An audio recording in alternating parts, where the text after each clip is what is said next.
na segunda parte aqui do livro Psicologia Socio-Interacionista. Nós tivemos a primeira parte e nós vamos começar a segunda parte aqui na página 26. Pensamento e linguagem. Vygotsky, diferentemente de outros pensadores, considera que a estrutura filogenética é insuficiente para garantir o desenvolvimento humano. Como vimos, o social e a história têm um grande peso na sobrevivência e no desenvolvimento qualitativo de qualquer pessoa. Sem a cultura, não nos humanizamos.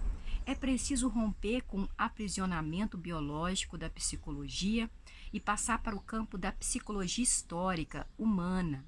A palavra social aplicada à nossa disciplina possui importante significado. Antes de mais nada, em seu sentido mais amplo, essa palavra indica que tudo que é cultural é social. A cultura também é produto da vida em sociedade e da atividade social do homem.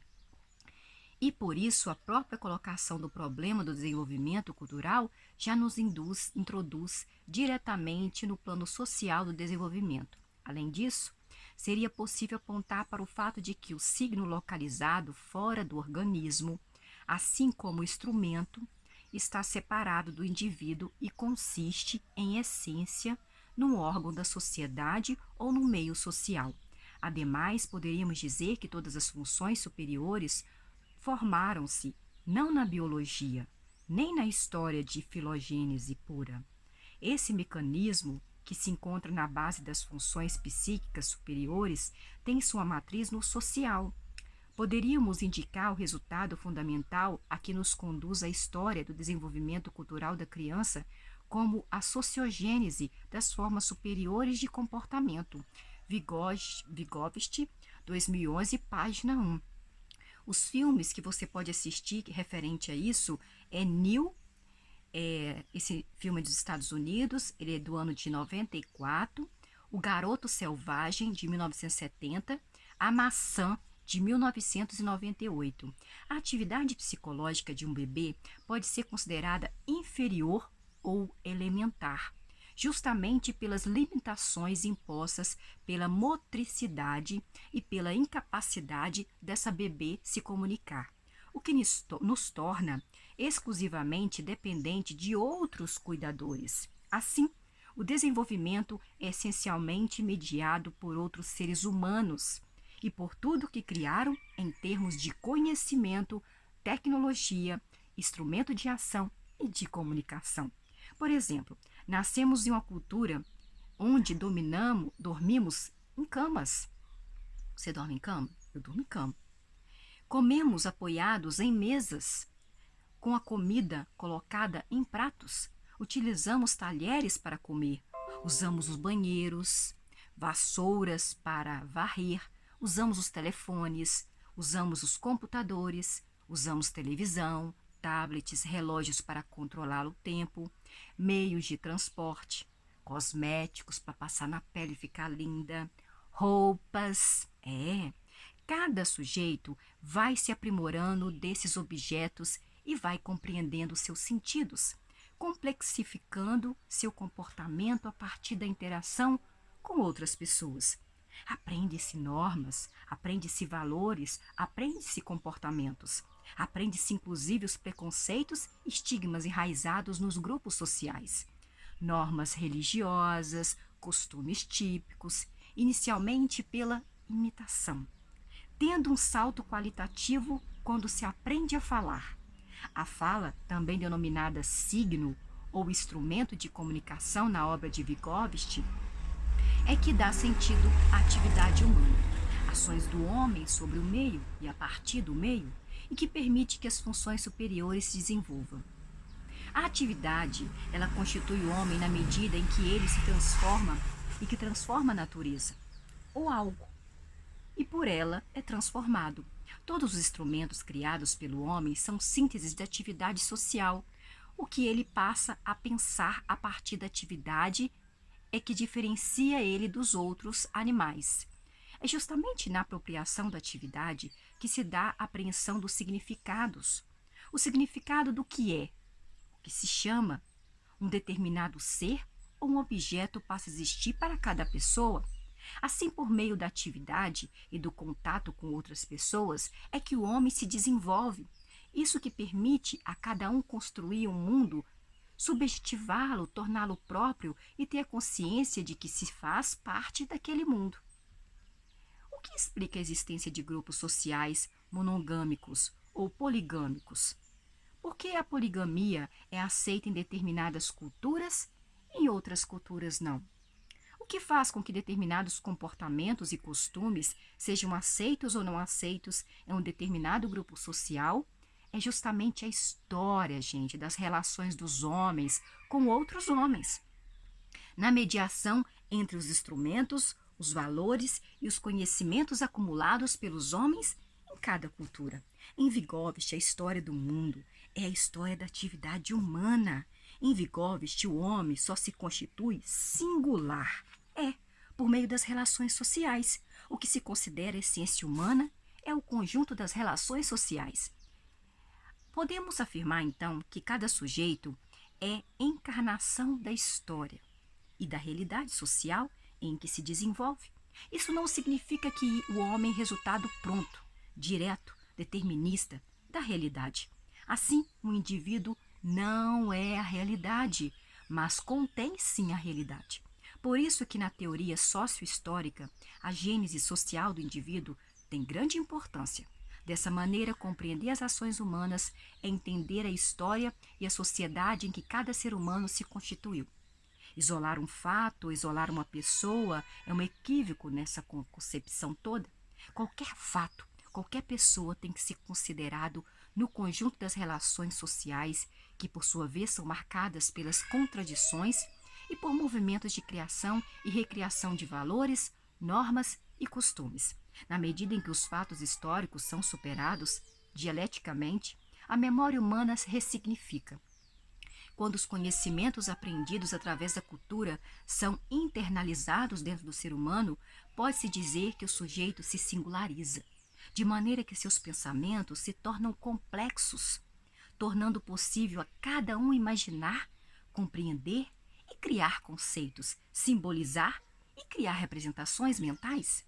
Feito isso, agora vamos entender com mais detalhes como se dá este processo, a partir dos conceitos de consciência e de atividade. O desenvolvimento da consciência e da atividade. Consciência e atividade são duas importantes categorias de análise da psicologia sócio-histórica, que nos permitem compreender como o homem se relaciona com o mundo e, a partir dessa relação, ele constrói o seu psiquismo. O termo psiquismo refere-se aos fenômenos psicológicos que constituem os seres humanos. Tal construção se dá sempre em um contexto sociocultural, sendo uma expressão de tudo que uma pessoa é capaz de registrar a partir das experiências que a pessoa vive. Essas experiências são vivas, são dinâmicas. Na mesma medida em que somos afetados pelo mundo, também afetamos o mundo em um movimento dialético. Nosso psiquismo, portanto, se constrói em um movimento no qual cada um de nós se esforça para tornar próprio aquilo que está na cultura, subjetivação do mundo objetivo, e também para projetar o que é nosso, o que nos é singular na cultura, objetivação da subjetividade. Para Vygotsky, caberia à psicologia explicar a subjetividade, a partir da descrição e da explicação do que ele denominou funções psicológicas superiores: linguagem, pensamento, vontade e consciência. Vygotsky caberia à psicologia explicar a subjetividade a partir da descrição e da explicação do que ele denominou funções psicológicas, linguagem, pensamento, vontade e consciência. O autor adverte, porém, que tal explicação não é possível se não levarmos em consideração a gênese social da consciência, uma vez que só somos o que somos e quem somos em função das experiências, dos valores, das ideologias que constituem o grupo social do qual fazemos parte. O autor afirma ainda que o movimento de subjetivação do mundo objetivo não se dá passivamente. Ao contrário, é ativo na medida em que cada um de nós se esforça muito para reinventar e reconstruir o que que a cultura nos oferece. E além disso, somos capazes de reconstruir o mundo e de fazer a cultura avançar.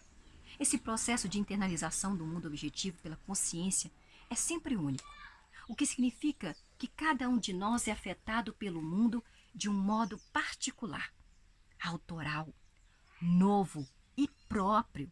Ao mesmo tempo, colocamos nossa subjetividade no mundo dessa forma. Convém ressaltar que subjetividade e objetividade não estão separadas. Ao contrário, estão em constante mediação. Nós somos o que somos em função do mundo objetivo que nos cerca. Mas o mundo também só é o que é em função das nossas atuações no mundo. Um não é o outro, mas ambos se constituem mutuamente, sem que percam sua identidade. Nos esforços empreendidos por cada ser humano em subjetivar sua realidade, ele a transforma por meio de suas atividades.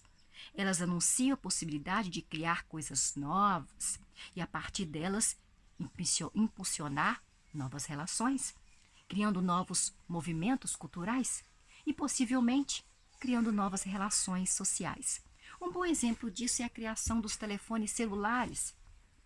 A partir do momento em que o homem criou o celular, com ele, novos costumes, comportamentos, hábitos, valores estão em construção, constituindo nossa experiência e novos jeitos de ser e estar no mundo. Todas as nossas atividades são mediadas pela linguagem, segundo Vygotsky. A linguagem, por sua vez, é o que media a construção da consciência por meio dos signos, que aqui podemos entender como palavra. Para Vygotsky, signo é palavra. A palavra que contém o significado das coisas. Como já vimos, a palavra é o elemento fundamental que empurra o desenvolvimento das funções psicológicas superiores. Como você pode perceber, a consciência individual do ser humano é construída social historicamente por meio de um movimento dialético entre o sujeito e a cultura. Em relação, é mediada pelos signos, palavras, que são responsáveis por transmitir os significados das experiências vividas em um determinado grupo social. Brincadeiras, jogos, por exemplo, são importantes signos que estimulam o desenvolvimento do pensamento e da linguagem das crianças. Atividades sociais, como as festas de aniversário, fazem parte de um complexo sistema de signos que marca o desenvolvimento humano. A importância da relação entre pensamento e linguagem. O desenvolvimento da linguagem é uma grande conquista para o ser humano. Na perspectiva de Vygotsky, para ele, quando o pensamento e a linguagem se encontram, é que as funções superiores se desenvolvem qualitativamente. Até conquistar a linguagem, uma criança não consegue dizer o que quer, não consegue exprimir suas emoções e necessidades, a não ser por meio do choro. Vygotsky denomina esse período como estágio pré-intelectual. À medida que cresce e a criança aprende a se movimentar, a criança passa a utilizar alguns instrumentos para resolver problemas de ordem prática. Por exemplo, a criança percebe que pode usar uma vassoura para alcançar um objeto ou um brinquedo que está em um lugar muito alto, a fazer das gavetas uma escada ou usar uma cadeira para subir em um lugar mais alto, mas ainda sem usar a linguagem. A esse período, Vygotsky chamou de estágio pré-linguístico. A linguagem é ofertada a um bebê pelos adultos. São eles que atribuem significado aos comportamentos e balbúcios emitidos pelos bebês, que são educados ao ouvir música, ao falar alto, falar baixo, falar ao telefone, controlar expressões que indicam raiva ou alegria, a sorrir e a fazer gestos. Pensamento e palavra têm raízes genéticas, surgiram e se constituíram no processo de desenvolvimento histórico da consciência humana e vivem numa relação dialética, embora tenham características diferentes, o que marca a diferença entre maneiras de o homem pensar e se comunicar. É a história. O aparelho fonador é uma determinação filogenética da espécie humana. Porém, os sons que produzimos são educados, assim como o ouvido humano também é educado socialmente. Não há como compreender o pensamento sem a linguagem ou vice-versa. Afinal, a fala explícita é o pensamento. Mas na hora de falar, se alguém não consegue expressar o que está pensando, o pensamento fracassa, não é mesmo? A palavra é a matéria-prima do pensamento, e qualquer palavra desprovida de sentido é um som vazio. As palavras nos revelam e dizem que somos e qual grupo social nós pertencemos. Para Vygotsky, o pensamento se complexifica a partir do momento de desenvolvimento onde o ser humano se apropria dos signos e das palavras, e que interioriza a linguagem que aprendeu a utilizar com aqueles que o antecederam, que vieram antes dele, e passa a utilizá-la como instrumento da organização do próprio pensamento. Quando o pensamento e linguagem se associam, o pensamento passa a ser verbal e a fala passa a ser racional. Rego 2010. O significado das coisas é um fenômeno do pensamento e da linguagem. Ao saber o significado das coisas, das pessoas, a palavra que designa tudo aquilo que existe, é que se torna possível pensar de uma maneira complexa como fazemos. Esse fenômeno também é chamado de mediação semiótica. Mediação semiótica. O pensamento seria, então, a expressão de uma linguagem interior que se transforma em uma espécie de fala, de conversa que cada um tem consigo mesmo. Contudo, trata-se de uma fala sem discurso, de um discurso sem palavras e que nem sempre é exteriorizado. Veja o que afirma Guiar 2007 na página 101, que ajudará a ampliar sua compreensão acerca da importância dos signos no processo de mediação semiótica. A importância dos signos e a mediação semiótica. Um dos autores que discutiu a importância dos signos foi Mikhail Bakhtin, 1981, um linguista russo que estudou a importância dos signos. Para ele, a palavra, além de permitir a compreensão da consistência humana e da subjetividade, permite compreender as ideologias. Quando criou palavras, a humanidade deu à luz a significados vivos e dinâmicos. Aguiar afirma que a palavra, portanto, é a arena onde se confrontam valores sociais contraditórios, conflitos, relações de dominação, dentre outras coisas. Dessa forma, como afirma o autor, todo signo é ideológico. Todo signo é ideológico. A ideologia é um reflexo das estruturas sociais. Assim, toda modificação da ideologia encadeia uma modificação na língua. 1981, esse livro na página 15 vocês podem encontrar. A palavra signo ideológico aponta sempre as menores variações das relações sociais, não só as referentes aos sistemas ideológicos constituídos, mas também as que dizem respeito à ideologia do cotidiano, aquela que se exprime na vida corrente, em que se formam e que se renovam as ideologias de todos nós constituídas. Assim, os sistemas semióticos são carregados de ideologias e constituem a realidade que cerca todos nós. Tais ideologias, por sua vez, fazem parte de tudo que nos constitui como sujeitos. Da mesma maneira, quando projetamos nossa subjetividade no mundo, também projetamos velhas ou novas ideologias. Mais uma vez fica claro que nosso desenvolvimento, nossas mudanças individuais encontram explicação na cultura e no grupo a qual pertencemos a partir da mediação da linguagem. Para tornar os conceitos que você acabou de ver aqui agora, que nós estamos falando, vamos pensar na seguinte situação. Júlia é um bebê de aproximadamente 1 ano e 3 meses. Júlia quer pegar um brinquedo que está em cima da mesa da cozinha da sua casa. Mas Júlia só tem 1 ano e 3 meses, ela não alcança esse brinquedo. Júlia apenas balbucia. Não domina Júlia ainda a linguagem plenamente, mas já emite sons que ajudam a interagir com os adultos. Júlia se aproxima de sua mãe, aponta para a mesa e emite o som dá, dá, dá, dá.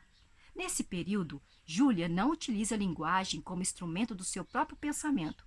Por isso, Tomando os escritos de Vygotsky, podemos dizer que Júlia está fazendo uso de um discurso socializado. Pensemos agora que Júlia cresceu um pouco. Agora ela já tem 2 anos e meio de idade. E domina muitas palavras, Julinha. Dessa vez, para alcançar o seu brinquedo, lá está no alto, Júlia consegue falar para si mesma: eu preciso alcançar esse brinquedo. Acho que vou pegar a vassoura e puxar esse brinquedo. Esse processo também é denominado fala egocêntrica. A fala que antes era socializada passou a ser uma fala interiorizada, que vem do interior primeiro. Com isso, podemos dizer que Júlia usa a linguagem como organizadora do seu pensamento para planejar suas ações antes de executar suas ações. Esse processo é fundamental para o desenvolvimento de formas mais complexas de se pensar. Essa conversa que a criança trava consigo mesma auxilia a planejar suas ações. Quando passa a não precisar falar consigo mesma para dirigir cada uma de suas ações, ocorre uma alteração qualitativa no desenvolvimento entre o pensamento e a linguagem. Outro salto qualitativo no desenvolvimento das funções psicológicas superiores ocorre quando a criança se apropria do sistema da escrita. Aprender a ler, aprender a escrever, é apropriar-se dos 5.000 anos de história que separam o homem do registro e da possibilidade de memorizar acontecimentos, preservar conhecimento acumulado e garantir a sobrevivência da cultura e sua transformação. Passemos então a refletir sobre as contribuições da obra de Vygotsky para a educação, desenvolvimento e aprendizado. Na obra de Vygotsky, o desenvolvimento humano é objeto de preocupação, é objeto de discussão constante. Contudo, não podemos, em uma perspectiva vygotskiana, compreender desenvolvimento separado da ideia de aprendizado. Para o autor Vygotsky, como já foi apresentado, desenvolver-se implica necessariamente em aprender.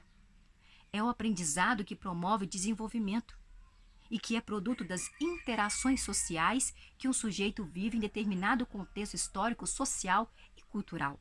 Nesse sentido, podemos afirmar que a maneira como alguém aprende e se desenvolve muda ao longo dos tempos. Por exemplo, você já ouviu alguém dizer que as crianças de hoje nascem mais espertas e mais inteligentes que as crianças do passado? Esse é um pensamento superficial e uma afirmação generalista e questionável. Você já parou para pensar que no século passado, em geral, as pessoas nasciam em casas e não nos hospitais? Que os bebês eram, em alguns lugares, enfaixados para que mantivessem a coluna ereta e que não saíam de casa por 40 dias, período conhecido como quarentena? Você já havia parado para pensar nisso? Não, né? Não parece óbvio que os bebês de atualmente são mais estimulados do ponto de vista sensorial e motor? Atualmente, não enfaixamos mais os bebês, eles são altamente estimulados do ponto de vista sensorial e motor.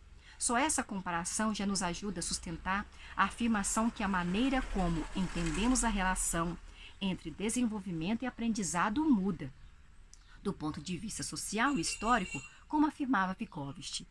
Com isso, não podemos afirmar que a maturação biológica ou genética do humano é suficiente para explicar o desenvolvimento humano. Ao contrário, ela depende dialeticamente do contexto sócio-histórico em que o sujeito nasce, em que o sujeito vive e desenvolve.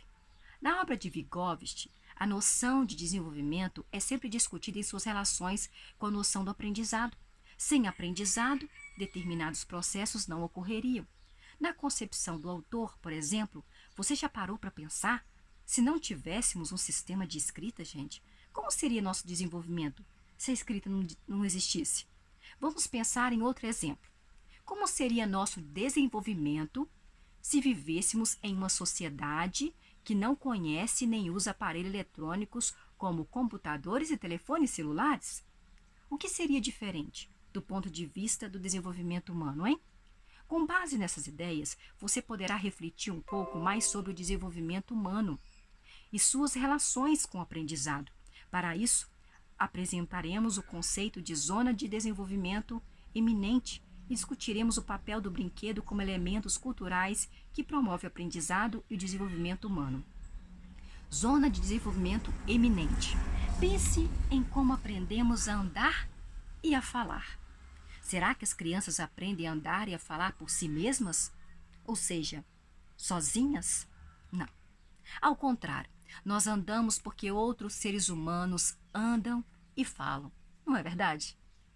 O aprendizado da fala, por exemplo, é determinado pela cultura e pelo local onde nascemos e vivemos. Só falamos língua portuguesa porque estamos no Brasil, um país colonizado por Portugal.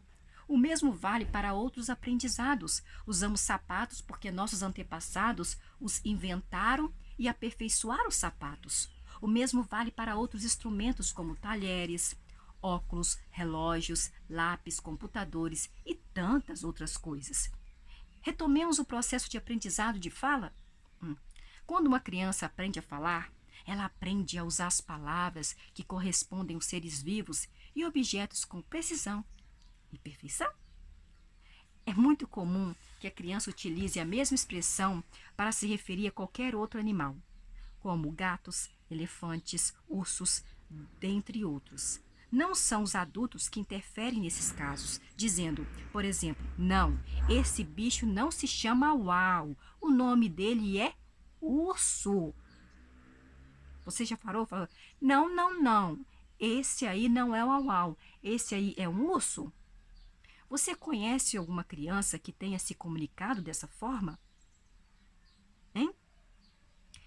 Essa regra vale para outros aprendizados que as crianças constroem ao longo do seu desenvolvimento. Atividades como andar, correr, pular, comer com talheres, escrever e manipular lápis, pincéis e tantos outros instrumentos são habilidades que vão se desenvolvendo aos poucos pelas crianças. Quando afirmamos que uma criança consegue realizar quaisquer das atividades mencionadas anteriormente, estamos falando de que ela já sabe e já consegue fazer com autonomia, sem a ajuda de ninguém. A isso Vygotsky chamou de zona de desenvolvimento real.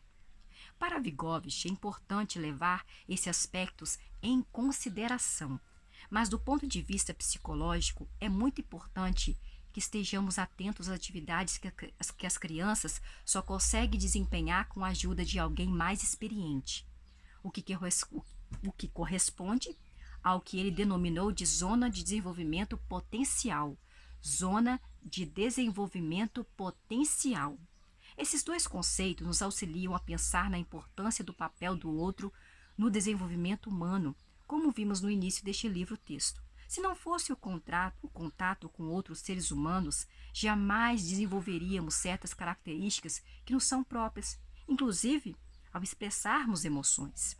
Os conceitos de zona de desenvolvimento real e potencial nos obrigam a refletir ainda sobre os processos psicológicos que ocorrem entre ou na passagem de um nível de desenvolvimento para outro nível de desenvolvimento.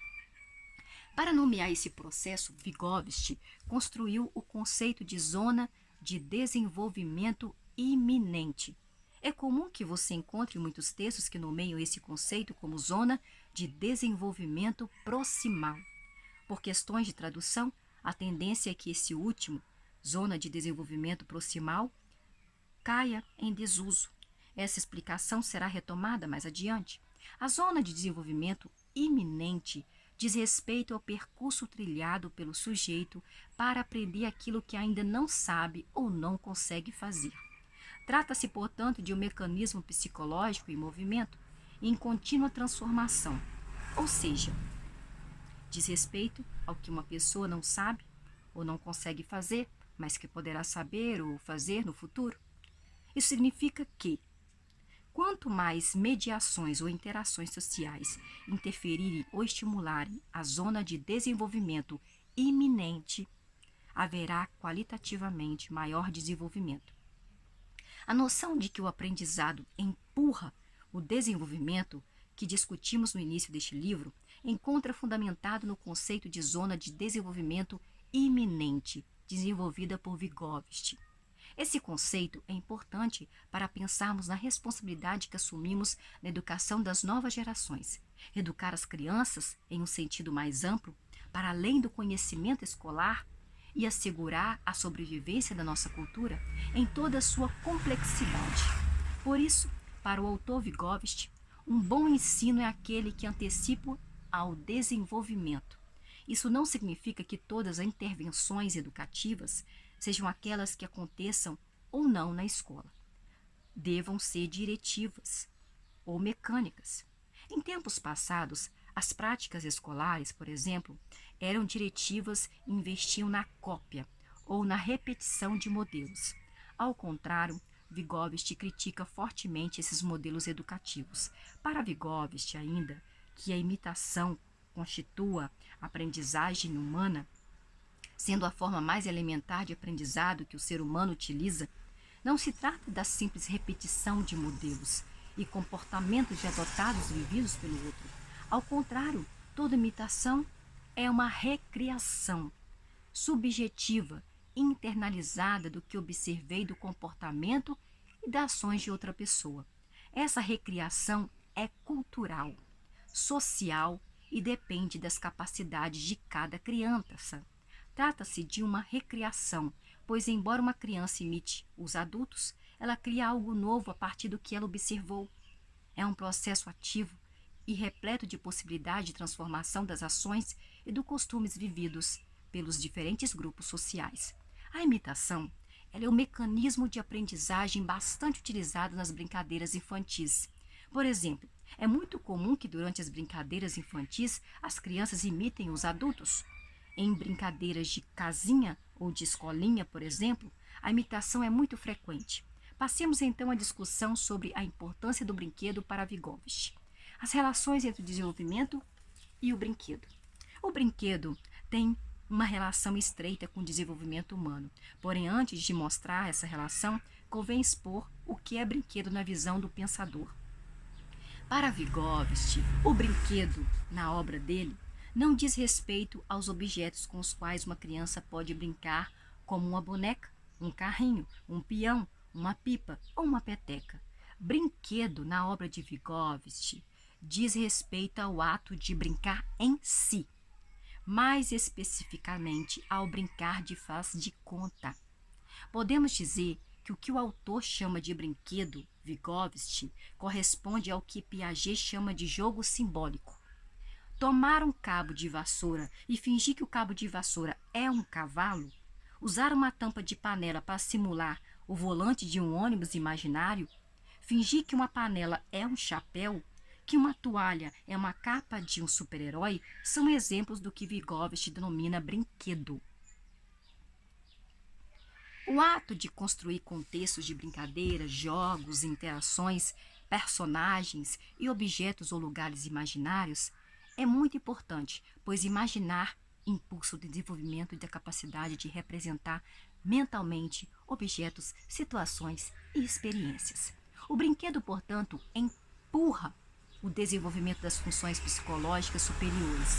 Na concepção de Vygotsky, os jogos e brincadeiras, além de estimular a imaginação, fazem com que as crianças organizem seus pensamentos, recriando e internalizando regras, tanto do ponto de vista do desenvolvimento do pensamento lógico, como das normas e costumes vigentes do seu contexto sociocultural.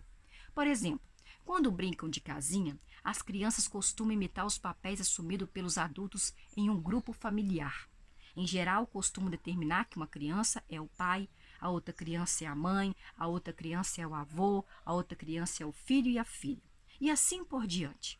Para isso, usam diversos artifícios, como usar roupas, usar sapato dos adultos, comunicar-se com os outros, simular atividades, simular comportamentos que são típicos ou esperados dos adultos.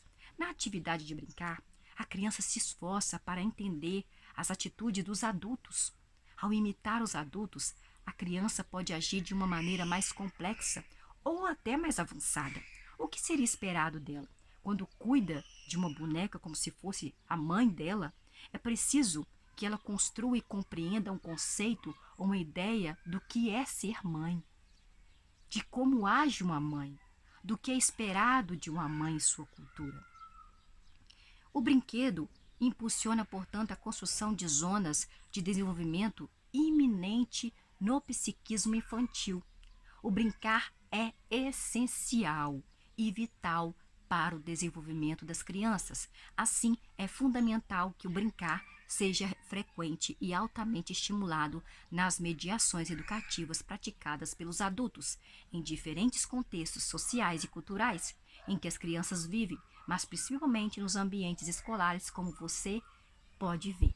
Vygotsky e a educação sobre o ensino do sistema de escrita.